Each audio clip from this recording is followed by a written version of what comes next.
Dando continuidade, nós vamos à parábola do credor incompassivo e também conhecido como o devedor implacável, certo?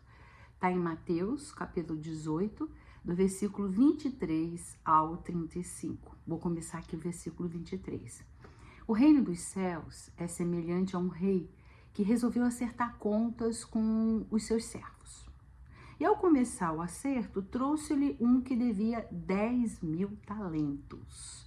Olha só, 10.000 talentos, está lá na Bíblia de Jerusalém, mais de 300 toneladas de ouro, uma quantia assim exorbitante, escolhida por Jesus intencionalmente.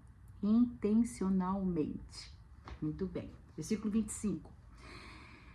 Não tendo este como que pagar, o Senhor ordenou que o vendessem, juntamente com a mulher e com os filhos e todos os seus bens para o pagamento da dívida. Aí vamos fazer uma lembrança, né? Naquele tempo, era permitido ao credor prender o devedor, forçá-lo a trabalhar e até vendê-lo para receber o seu crédito. E se a quantia apurada não fosse o suficiente para resgatar a dívida, era permitido também vender a mulher e os filhos desse devedor. Vamos lá, vamos no versículo 26.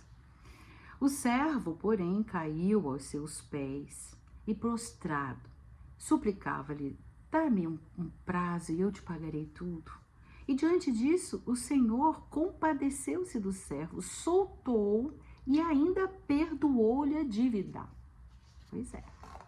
Mas quando ele saiu dali, né, esse servo encontrou um dos seus companheiros de servidão, que lhe devia 100 denários. Sabe quanto é 100 denários? Menos de 30 gramas de ouro. E agarrando pelo pescoço, pôs-se a sufocá-lo e a insistir: paga-me o que me deves. O companheiro, caindo aos seus pés, rogava-lhe: dá-me um prazo e eu te pagarei. Mas ele não quis ouvi-lo.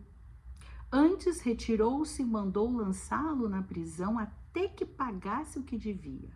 Vendo os companheiros de serviço o que tinha acontecido, ficaram muito penalizados e, procurando o Senhor, contaram-lhe tudo o que tinha acontecido. E então o Senhor mandou chamar aquele servo e lhe disse: servo mau, eu te perdoei toda a sua dívida, porque me rogaste. Não devias também tu ter compaixão do teu companheiro, como eu tive compaixão de ti? E assim, encolerizado, o seu senhor entregou aos verdugos, ou também em algumas bíblias, atormentadores, até que pagasse toda a dívida. Eis como meu Pai Celeste agirá convosco, se cada um de vós não perdoar de coração o seu irmão. Bom, essa parábola, ela foi antecipada pelo famoso versículo em que Pedro é ensinado pelo mestre a perdoar. Não sei se vocês lembram, lá no versículo 21.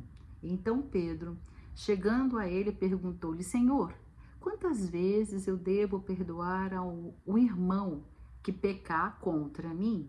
Até 7 vezes? E aí Jesus respondeu-lhe: não te digo até 7, mas até 77 vezes. Na tradição rabínica, você pode ler lá na Bíblia da Mulher, lá no rodapé.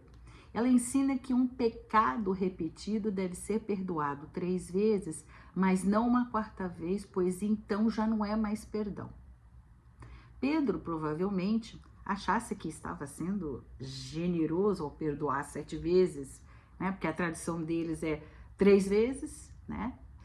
7 seria maravilhoso. E a resposta de Jesus sugere que ele deveria perdoar o quê? 77 vezes, né? Perdoar infinitamente. Depois, simplificou a resposta com essa parábola que a gente acabou de falar.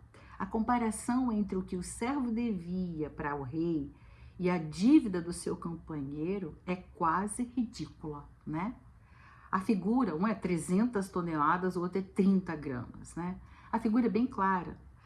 Deus perdoa uma imensa dívida e nós devemos perdoar as ofensas dos outros, né? Essa parábola nos convida ao perdão, né? E é interessante que o perdão, né? Eu fui olhar a palavra misericórdia no dicionário, né? Sabe o que é misericórdia? É o sentimento de dor e solidariedade com relação a alguém que está sofrendo uma tragédia pessoal ou caiu numa desgraça, diz o dicionário. Também ele fala que misericórdia é dó, misericórdia é compaixão, misericórdia é piedade. E aí fala também que é o ato concreto de manifestação desse sentimento como o perdão, indulgência, graça e clemência. Em outras palavras, gente, a misericórdia é a virtude do perdão, né? E Jesus utiliza esse texto, né? Essa parábola para mostrar para a gente a importância da misericórdia e do perdão. E o símbolo mais interessante que Jesus utiliza nessa parábola não sei se vocês prestaram atenção, verdugos ou atormentadores, a torturar, martirizar, né? Bom, ela é muito clara, no sentido de mostrar que o servo malvado, ou credor incompassível, ou devedor implacável, usa de 2 pesos, 2 medidas. Quando ele é o necessitado, ele clama por misericórdia. Quando o outro é que está em necessidade diante dele, o uso da crueldade. E quem são esses atormentadores que Jesus se refere? Ele diz que o Pai Celestial vai nos tratar assim, se não perdoarmos. Se levarmos ao pé da letra, dá a impressão de que Deus irá nos punir se nós não perdoarmos. Não é assim que ele diz lá no versículo? Assim vos fará também meu Pai Celestial, se de coração não perdoardes cada um a seu irmão as suas ofensas. Porém, gente, não é isso que ele quer dizer. Porque como é que Deus, que é magnânimo, bom, punirá criaturas ignorantes como nós, atormentando-as? Vamos analisar, como diz o Alírio de Cerqueira Filho nos Parábolas Terapêuticas. Analisando o aspecto simbólico e psicológico, Deus criou a lei do amor. E todas as vezes que a gente descumpre essa lei, a gente é entregado a atormentadores que existem dentro de nós mesmos.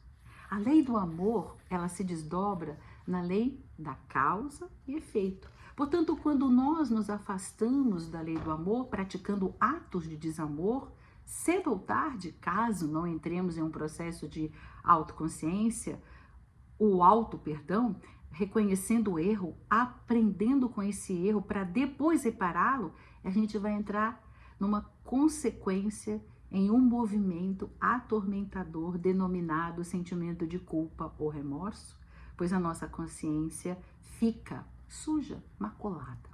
Da mesma forma, quando alguém pratica atos de desamor que nos ferem de alguma maneira e a gente não perdoa essa pessoa, a gente cria em nós mesmos os atormentadores chamados ressentimento, mágoa, ódio, desejo de vingança, viu? Esses atormentadores nos ferem intensamente, representando um grande ato de desamor, não só para os outros, mas principalmente para nós mesmos. Essa tormenta só cessará quando o perdão, né, nós perdoarmos as ofensas do próximo.